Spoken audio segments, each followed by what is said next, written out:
Jared sent me, one of the fans of the channel sent me an email, and he said, hey, because last week, right, we didn't have a mental health minute. We were like, we don't have anything. So he sent me an email saying, hey, a buddy of mine, his son was injured in a motorcycle accident and he's paralyzed.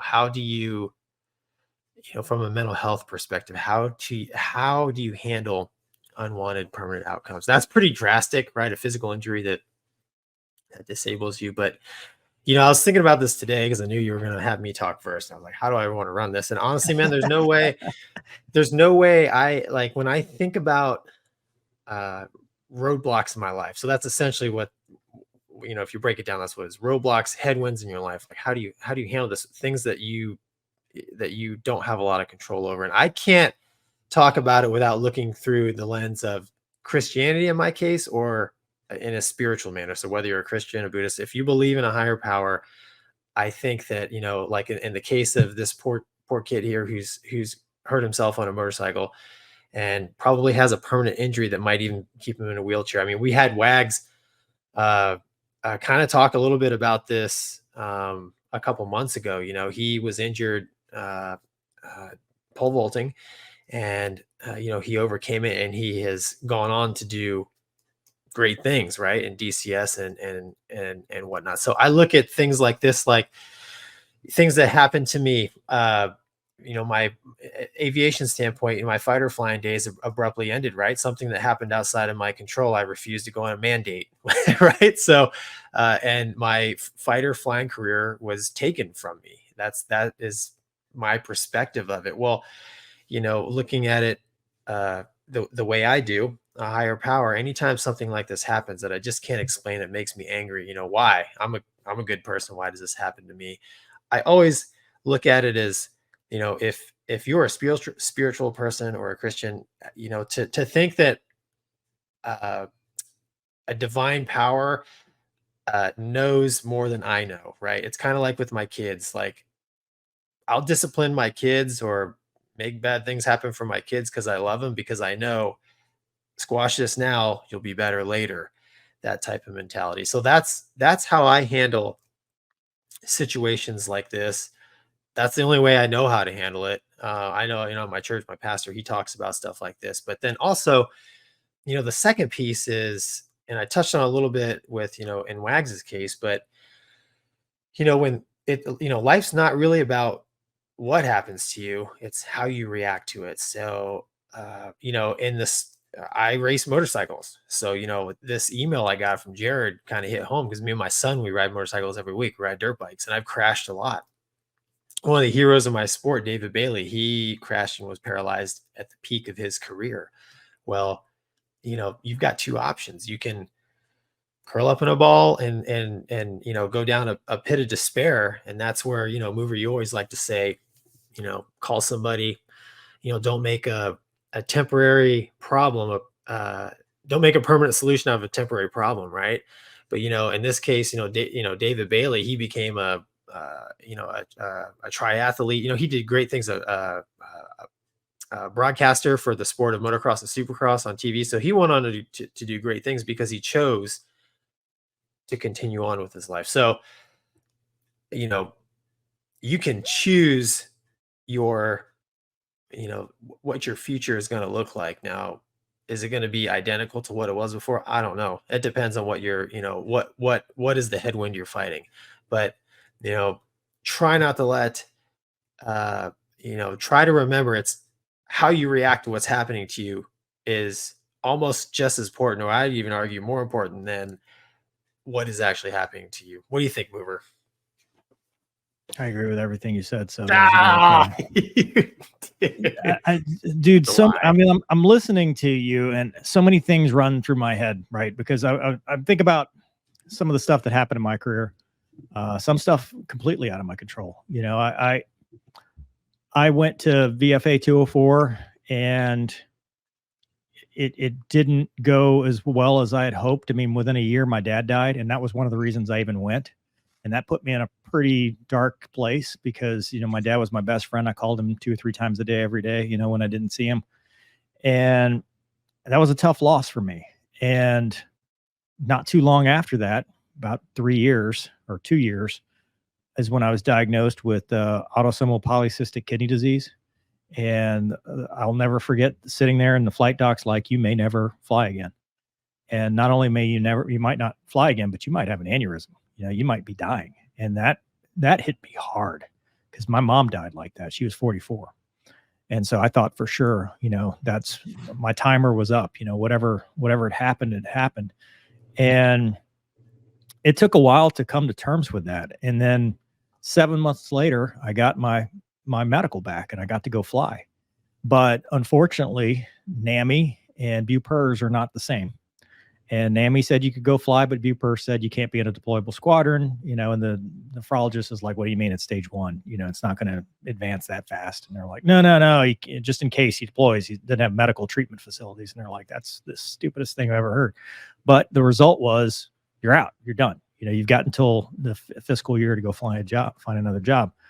And luckily for me, I'd gotten an airline job and I struggled with it. I struggled with the acceptance.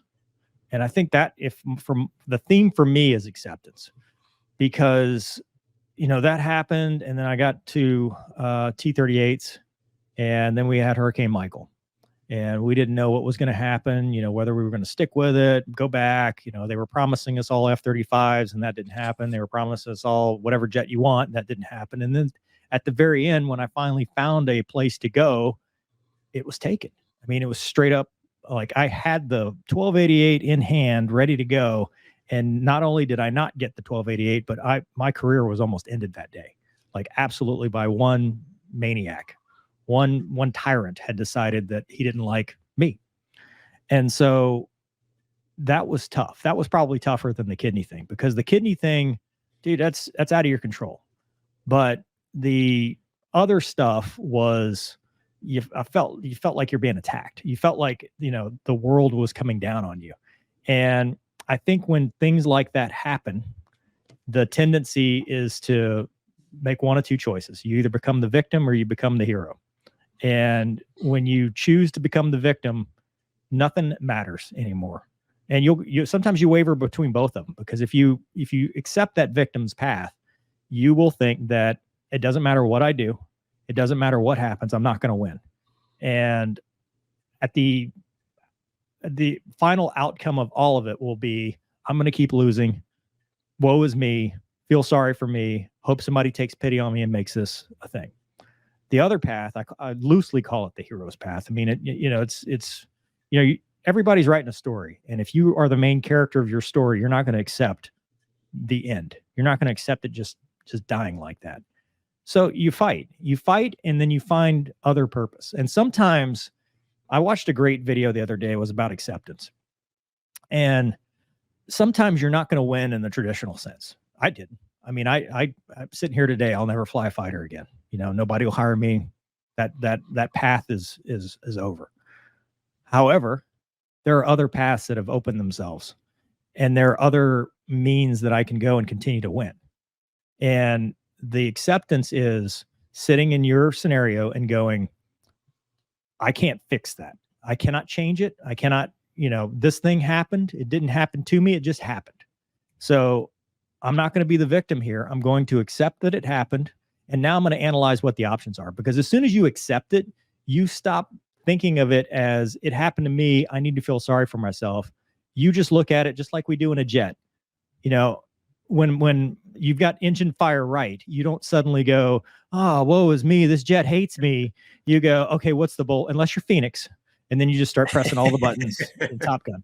But you don't sit there and think of yourself as the victim when that happens. You think, what's the bold face? What's the checklist? Where's my nearest divert? How do you start forward thinking? And as long as you keep moving forward, it will work out. No matter what it is, as long as you accept that it is what it is, and I am now looking at options on how to move on from this. And sometimes it's not going to be pleasant. It's not going to be what you thought it was going to be. It's not going to be fun. But the outcomes can be so much greater, because if that hadn't happened, Luna and I would not have touched the lives we've touched. This show would not have been out for, 43 episodes.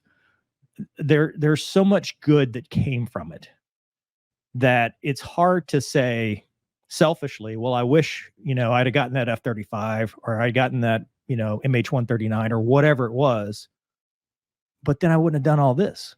Yep. And I think in any scenario, just like you were talking about Wags, look at the good he's done. Look at the good he's done with the community of flight simulation to bring the love of aviation to people that maybe not have the access. And now he's sharing it with the world. That's pretty awesome. So it sucks. No one said it's going to be easy. But if you just look at it as I have to accept what I can't control and then focus on the variables that I can, because you can't control what other people think. You can't control how other people are going to react to you, but you can control how you react to them, and you can control how you think. That's the only things you have within your control. It's all internal. So the way to do that is good group of friends, reach out to somebody, talk to somebody, use counseling. I've talked about the resources you have available, 988 military family counseling. If you're in the military one source, the VA, there's all kinds of programs out there. Don't try to fight it alone, but just realize that it may not be what you thought, but it may still work out. It will work out. You just have to reorient yourself. It's when you're fighting, if you stand on the train tracks, the train's going to hit you. They always talk about that in law enforcement. You're fighting somebody with a knife to get off the train tracks. Don't stand where they're just going to stab you. But if you move, find cover, find concealment, move to the next thing. As long as you're moving, you're alive. It's when you stop that things get bad. Douglas?